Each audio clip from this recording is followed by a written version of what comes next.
So we just arrived at the dolmens of Antequera, the Romeral Dolmen, the Viera Dolmen and Menga Dolmen. These are huge megalithic mounds, the biggest in Europe in fact.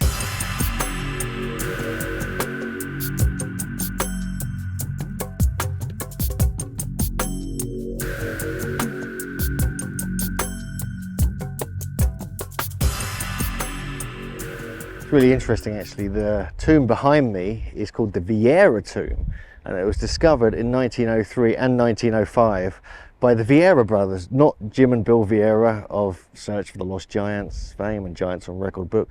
This was actually a much earlier Viera brothers here in southern Spain. They also discovered the Romeral tomb as well.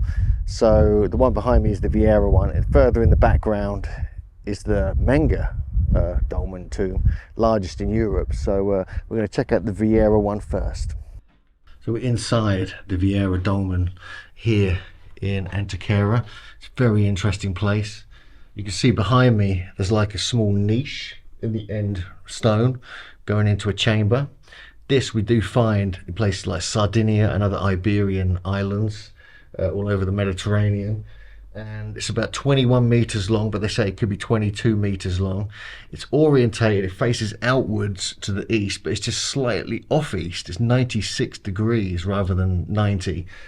And it's got some incredible stonework in here. It's almost polygonal, almost puffy polygonal, but it's just very intriguing that it has these alignments, and it's a beautifully cut and designed mound. It could have other chambers in it. They haven't excavated it fully. They also discovered the Romeral Dolmen as well, which is about 4 kilometers from here. But it's a fascinating site. There's not much to see. It's just one avenue going in to the back with a small chamber at the back. And these incredible megalithic blocks here. Some of these stones must weigh in excess of 50 tons. When we go see the Menga Dolmen, some of the stones are even bigger. They go up to 180 tons, the biggest, some of the biggest in Europe. Not quite as big as Brittany, but possibly the same builders.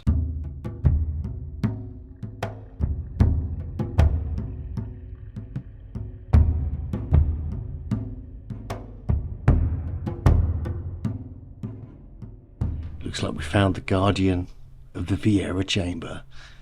Doesn't surprise me. Everywhere I go, I seem to find cats relating to megaliths. Maybe there's a new book.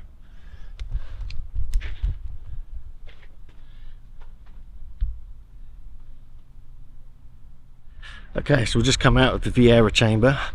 Now we're going to check out the main Menga Chamber. This is what really intrigues me. Funny name, but also this has got some of the largest megaliths in Europe actually within its construction. So obviously for any megalithomaniac, this is one we really need to come and look at.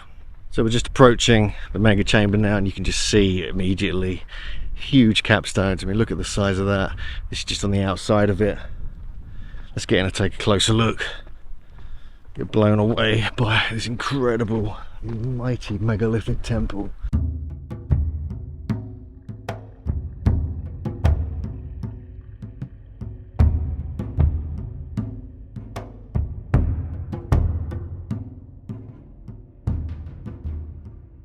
Well, this is incredible. Look at the size of this place. There's literally no one in here on the middle of the summer in Spain.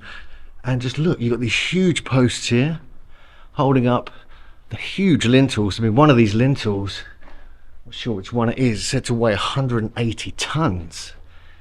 And you've got these blocks going down the side. Each of these must weigh in excess of 100 tons each. What an incredible place.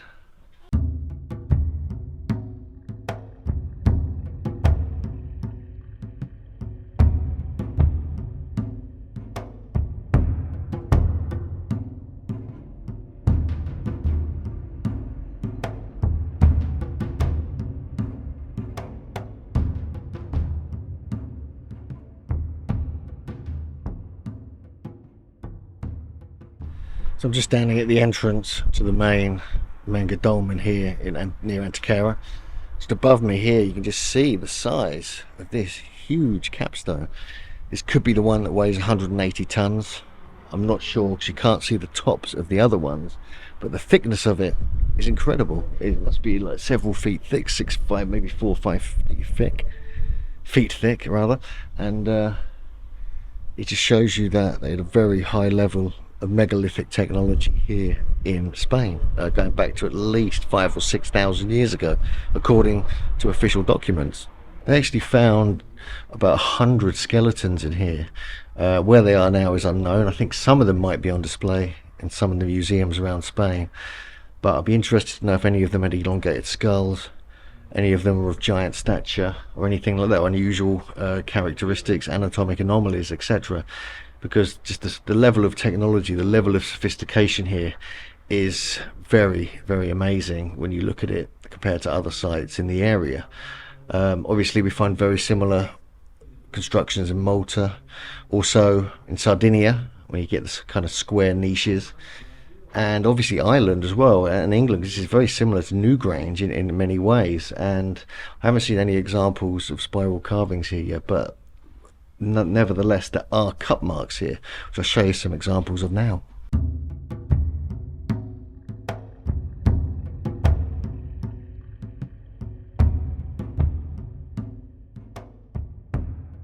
So behind me you can see what looks like a simulacra, like a rock face, like a mountain facing up into the sky. Some people call it that face of a woman, they call it Lover's Rock or La Peña. The dolmen here, the Menga Dolmen, is aligned to the summer solstice sunrise, and the sun rises right at that rock. And so people question, were these dolmens, were these mounds here at Antequera actually built in accordance to this great navel, this axis-mundi of this whole area? It would certainly seem so, that everything was built around it. And even behind me here you can see another hill behind the visitors centre. This was a settlement, and so the great Lover's Rock or La Peña could have been like a sort of godly representation in the landscape, much like we find in different parts of the world.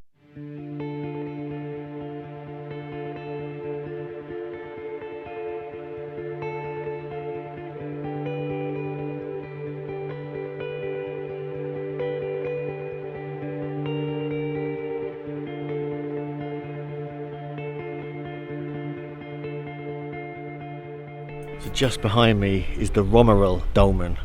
This is the third one in the Antequera region. It's a few kilometers away. It's actually going towards Lover's Rock, which you can just see in the background there, and you can see the trees upon it. This is a very interesting one. It's megalithic, but it's also got an incredible corbelled roof, much like we find in Ireland and various other places across Europe and the world.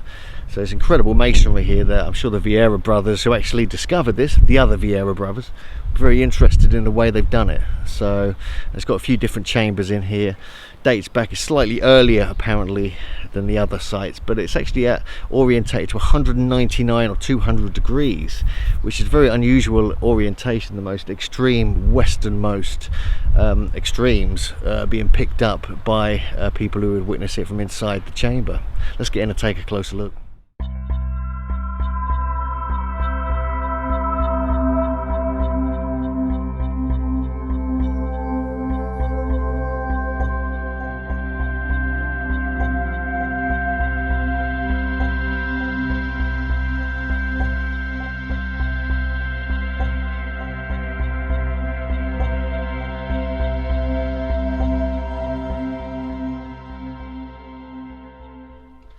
So we're just inside the main chamber here at Romeral, which is slightly east, I think, or northeast from the other two mounds, two chambers. You can just see me walking through the chamber here. It's orientated strangely to 199 degrees, which is extreme west, the most western region of the sky observed during the solar and lunar year. And you can see that the walls are made up of these beautiful corbelled walls. I've already mentioned this, but I'm just giving you sort of some good shots of that. And then we have the large kind of blocks going across the ceilings here, which is a slightly different design to the other chambers, but it's really interesting. And the fact that they've got multiple chambers within it is even more intriguing. You have the big blocks here going over the top. And obviously, I think it's about 70 meters wide, the whole thing. You can see this corbel style here is very similar to what we find in some of the chambers, also in New England, and also even in some of the mounds in Ohio, West Virginia, and other places in North America. Something we noticed when we were researching the book Giants on Record, Jim Viera and I realised that there's a certain style of this corbelling style with lintels across the top is something that's used in a lot of mounds.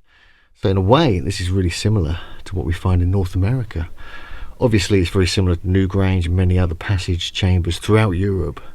It's slightly different to the other ones we just looked at, the Viera and Menga chamber, which have monoliths on the side. Here we have like corbelled wall. So let's get in there, get closer.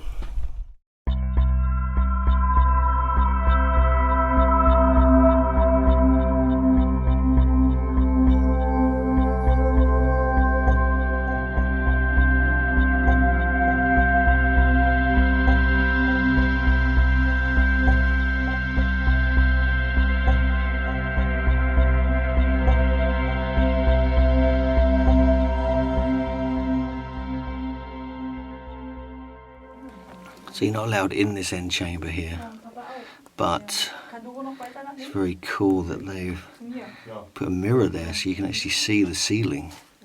And here, this is actually a reflection of the ceiling above it, which is very similar to what we've got in this chamber. But it's fascinating, it's got a huge block on the bottom there, and also corbelling going all the way up.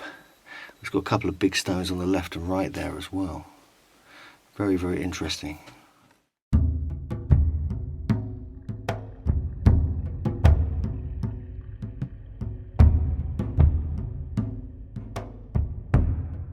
See this beautiful corbelled roof here. It's very beautifully done. I'm not sure if it's reconstructed, but it's got a huge capstone on top. I've seen similar ones to this in France, in Brittany. I'm not sure what this is down here exactly. It looks like some kind of burial, perhaps.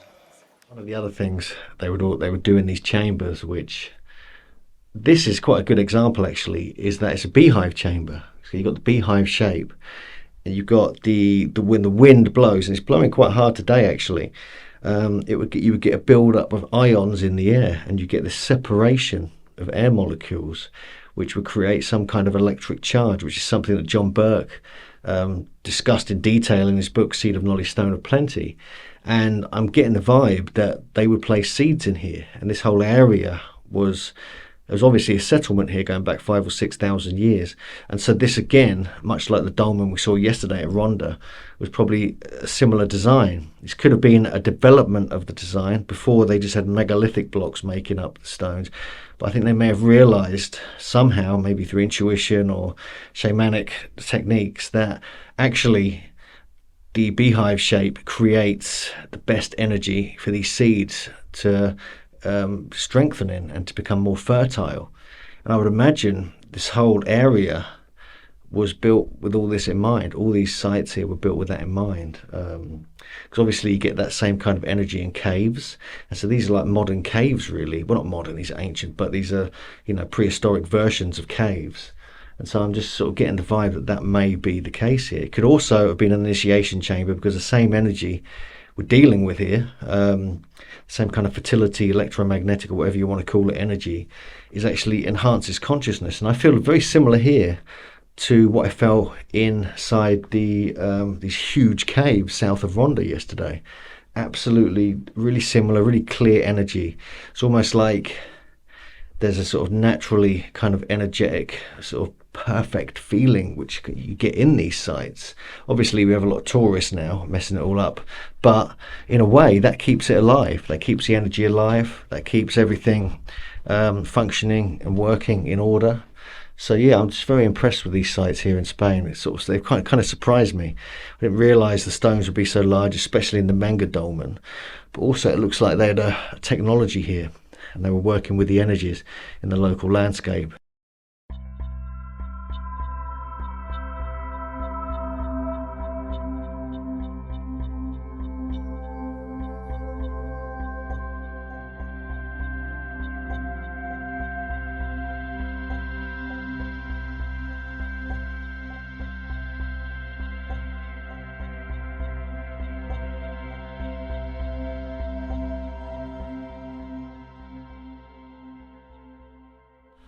So I've just climbed the hill, this mound, which is just east of the main sites of Antequera. It's in between, really, the Romeral Dolmen and the Viera and Menga Dolmen, and apparently a lot of people thought this was a mound. So I'm just sneaking up here. You're not supposed to come up here, so I'm hiding behind a tree at the moment, which you can just see here.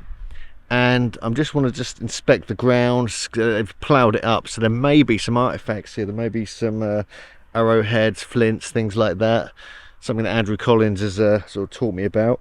So I'm going to take a quick look, maybe do a little bit of dowsing up here. But when they did excavate up here a little while ago, a few years ago, they did find some graves here. They found some storage rooms, what looks like kind of megalithic activity here, but not huge stones like we find in the dolmens. But let's go up there and see what we can find, because it's just one of those interesting man-made sites in the area. Not necessarily a dolmen or chamber, a mound or anything, but still worthy of investigation. Just see behind me in the distance, that's the Menga mound with the chamber inside it, which is viewed from, you know, this potential archaeological site here, which I'm just climbing to the top of now. So it seems like this was kind of in between different mounds here, and obviously the famous Lovers Mountain, which is over in the distance. We'll see that when we get to the top.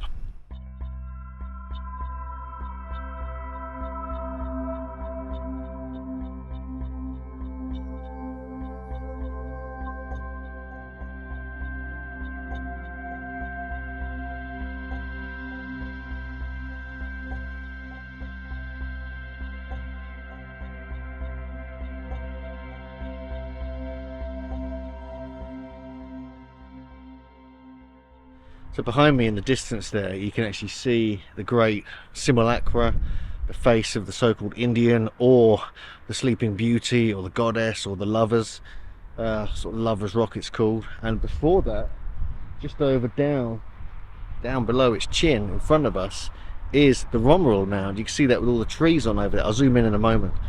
And so these aren't exactly aligned with the other mounds, but this is kind of definitely on the path between them. And over there, behind me, you can see the other two mounds, the Romeral, and behind me, over there, you can see the famous Menga mound and the Viera mound. So, all in this vicinity. That's why they really thought this one was of importance. And they did actually find some archaeology here, some cysts, some potential burials, some megalithic stonework, lots and lots of artifacts. So it's as though this hill was lived on, as there were lots of lakes in the valley here going all around. So you can see some of the stonework already up here. Here's some examples here.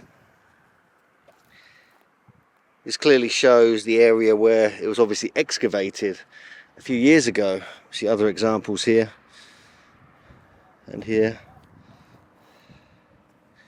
So there's not much to see. It's not obviously, there's nothing to see like we see at the main sites in Antequera, but it's very, very interesting nonetheless. So we're looking at this from the top of the occupational mound here in Antequera, and you can just see the great Lover's Rock, or the simulacra, the face in the landscape, the mountain. And on the left there, you can just see the Romeral mound, which has got a beautiful corbeled chamber inside it. And so this is the only area that you can actually see all the different sacred sites from. And I believe all the sites around here were aligned and built according to that great face in the landscape, which they probably revered as a god.